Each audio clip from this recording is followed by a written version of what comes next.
हमारे पास इस प्रॉब्लम में दिया हुआ है positive charge Q is distributed uniformly over a circular ring of radius R.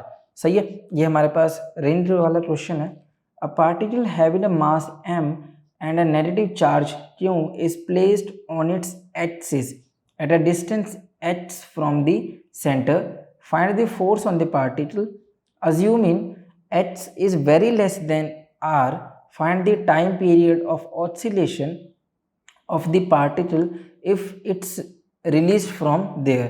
सही है, तो मैं फटाफट से जल्दी इस डायग्राम ड्रॉ कर देता हूँ। देखो अब हमारे पास क्या बताया जा रहा है, ये हमारे पास है रिंग है। सही है, हमने ऐसे प्रॉब्लम्स पहले भी देखे हैं। तो ये हमारे पास है सर्कुलर रिंग है, ठीक है। इसके ऊपर हमने क्या चार्ज डिस्ट्रीब्यूट किया, क्यों चार्ज हमने यहाँ पर डिस्ट्रीब्यूट किया, इस पूरे सरफेस के ऊपर क्यों चार्ज डिस्ट्रीब्यूटेड है। फिर हमें बताया जा रहा है इसका जो रेडियस है, ये जो रेडियस है ये है आर। सही है, ये भी बात समझ में आ गई। A particle of mass m and a negative charge क्यों, मान लो कि यहाँ पर हमारे पास पार्टिकल है। सही है, इस पे चार्ज क्या है, इस पर अगर मैं बात करता हूँ तो चार्ज हमारे पास है नेगेटिव क्यू। पार्टिकल यहाँ पे बात कर लेते हैं, तो इस पे हमारे पास चार्ज है नेगेटिव क्यू और मास भी हमारे पास दिया हुआ है, मास है हमारे पास m। सही है, is placed on its axis as at a distance of h। तो ये जो सर्कुलर रिंग है इसकी एक्सिस क्या हो सकते हैं हमारे पास, ये है। तो इससे h की डिस्टेंस पे, मतलब यहाँ से लेके इन दोनों के बीच डिस्टेंस h से। सही है, पूछ रहे find the force on the particle. तो इस पार्टिकल पे कितना फोर्स लगने वाला है हमें ये पूछ रहे हैं। तो सबसे पहले उसे ही सॉल्व कर देते हैं। देखो यहाँ पर क्या होने वाला है कि जिस सर्कुलर रिंग है तो हमें पता है यहाँ पर दो तरह से फोर्स आती है। हम यहाँ से चार्ज लेते हैं और यहाँ से भी चार्ज लेते हैं। हम ऐसा क्यों करते हैं क्योंकि इस पूरे की वजह से तो हम फोर्स नहीं बता सकते ना, बट हम यहाँ पे स्मॉल अमाउंट में एक स्ट्रिप ले लेते हैं और जिसकी वजह से हम यहाँ पर इस पे फोर्स फाइंड आउट करते हैं और फिर इसकी इंटीग्रेशन कर देते हैं। सही है, तो जैसे हमारे पास वो लैम्डा वाला कॉन्सेप्ट और था ना, वैसे ही करते हैं इसे भी। तो समझ लो जी ऐसे स्मॉल हम पोर्शन लेते रहते हैं और फिर इस पर फोर्स फाइंड आउट करते हैं। इससे अच्छा ये होता है कि हम यहाँ पर दो कॉर्नर से इस पर फोर्स बता दें और फिर बाद में इसकी इंटीग्रेशन कर दें। तो जब यहाँ से अगर हम बात करते हैं तो इसकी वजह से इस तरफ फोर्स जाने वाली है। सही है, इसकी वजह से इस तरफ फोर्स जाएगी और सेम इसकी वजह से इस तरफ फोर्स जा रही है। तो इन दोनों की वजह से हमारे पास जो नेट फोर्स होती है, मान लो यहाँ से जो फोर्स जा रही है वो है F1, ये है F2। मुझे क्या बताना है, मुझे नेट फोर्स बताना है। तो ये मेरे पास ऐसे हो जाएगा। सही है, ये थोड़ा और आगे से जा से फिर ऐसे बन जाता है, समझ रहे हो ना इस बात को। तो ये क्या हो जाए मेरे पास, ये हो जाए F नेट। सही है, और ये हमारे पास एंगल पे भी आता है। मान लो जैसे कि ये हमारे पास अभी थीटा पे है, तो ये जैसे थीटा हो रहा है ये भी थीटा होने वाला है। तो इस तरफ मेरे पास क्या हो जाएगा, इस तरफ होना चाहिए मेरे पास force F net cross theta. सही है, सेम यहाँ पर भी ये कितना हो जा रहा है, ये हो जा रहा है F साइन थीटा और ये भी कितना हो जा रहा है F ऑफ साइन थीटा। और हमें हर बार पता है कि रेंज वाले कॉन्सेप्ट में ये दोनों ही वैल्यू आपस में ही कैंसिल हो जाती हैं। सही है, मिरर इमेज होती है, मिरर इमेज की वजह से ये दोनों यहाँ पर कैंसिल हो जाती है। तो अगर मुझे फोर्स बताना है तो यहाँ पर मैं क्या कह सकता हूँ कि हमें पता है इलेक्ट्रिक फील्ड क्या होती है यहाँ पे, और फोर्स के लिए हमारे पास फॉर्मूला भी होता है। फोर्स होता है हमारे पास क्यों टाइम्स ऑफ इलेक्ट्रिक फील्ड, और इलेक्ट्रिक फील्ड जो होती है हमारे पास फॉर रिंग वो होता है हमारे पास क्यों की वैल्यू क्या है, कैपिटल क्यों, और इलेक्ट्रिक फील्ड की वैल्यू हो जाएगी यहाँ पर ये वाला हमारे पास चार्ज पे क्यों होता है। तो इसका साइन हम ऐसे ही रहने देते हैं। ये जो नेगेटिव साइन है ये सिर्फ डायरेक्शन बता रहा है, फोर्स की डायरेक्शन में काम आ जाएगी, ठीक है। मैग्नीट्यूड वाइज हमारे पास सेम रिजल्ट है। और इलेक्ट्रिक फील्ड क्या हो जाता है हमारे पास फॉर रिंग, ये हो जाता है मेरे पास कि कैपिटल क्यू ऑफ एच, और हो जाना चाहिए मेरे पास H square plus R square raise to the power 3/2। सही है। तो ये हो जाए मेरे पास इलेक्ट्रिक फील्ड। तो यहाँ से मेरे पास फोर्स कितना आ गया, ये हो जाना चाहिए क्यों of H divided by H square plus R square raise to the power 3/2। सही है। तो हमारे पास अब फोर्स तो पता चल गया। तो हमसे इन्होंने फोर्स पूछा था सबसे पहले, तो फोर्स तो हमें पता चल गया।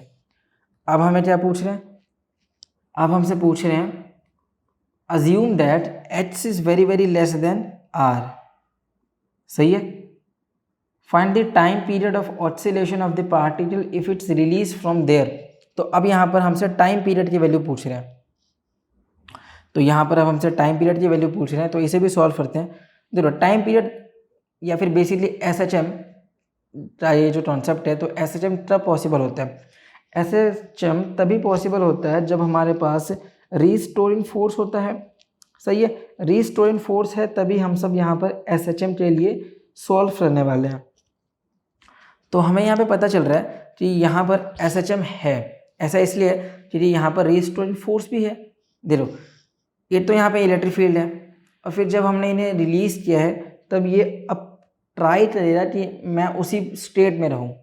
समझ लो, इसीलिए यहाँ पर SHM पॉसिबल है।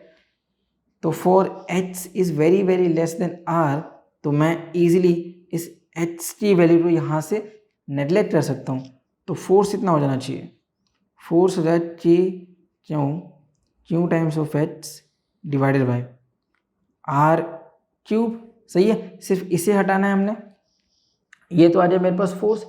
अब SHM हो रहा है तो SHM वाला थोड़ा सा कॉन्सेप्ट यूज कर लेते हैं, जिसमें हमें क्या पता चलता है कि जो फोर्स होता है m ओमेगा स्क्वायर h, इसकी वैल्यू हमारे पास इस वाले फोर्स से बराबर है।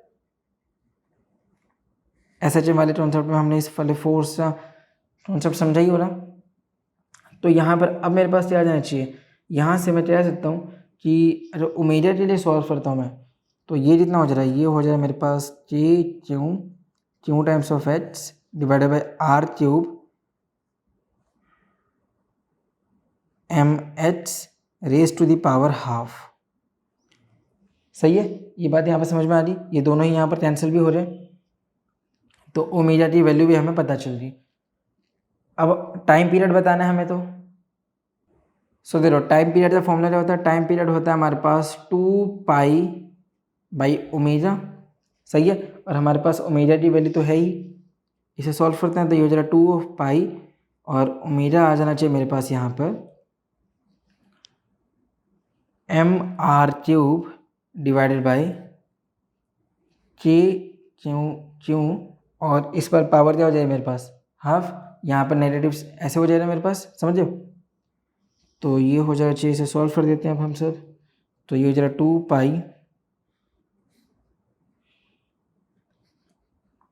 mr³ डिवाइडेड बाय क्यू और जो हमारे पास k है उसकी वैल्यू भी यूज कर लेते हैं।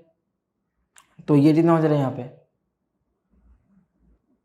k की वैल्यू हो जानी चाहिए मेरे पास 4πε0।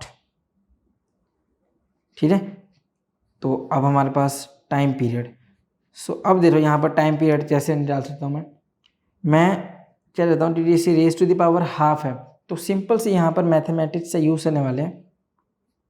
ये जितना हो जाए मेरे पास, ये अगर मैं इसे 2π अंदर में मल्टीप्लाई कर देता हूँ तो ये हो जाना चाहिए 8π² ε0 mr³ डिवाइडेड बाय क्यू और capital Q raise to the power half.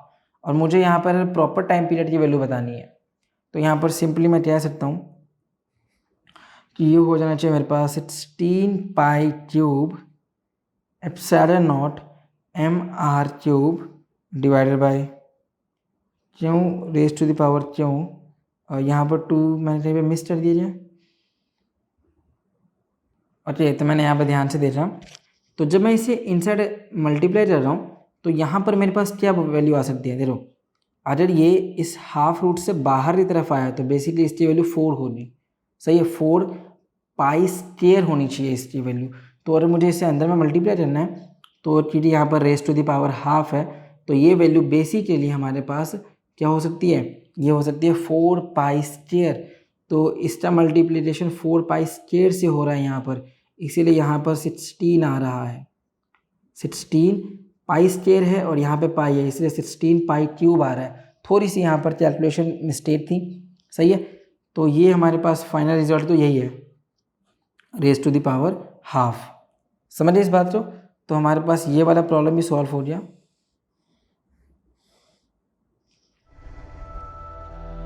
इससे आसान सॉल्यूशन और कहीं नहीं।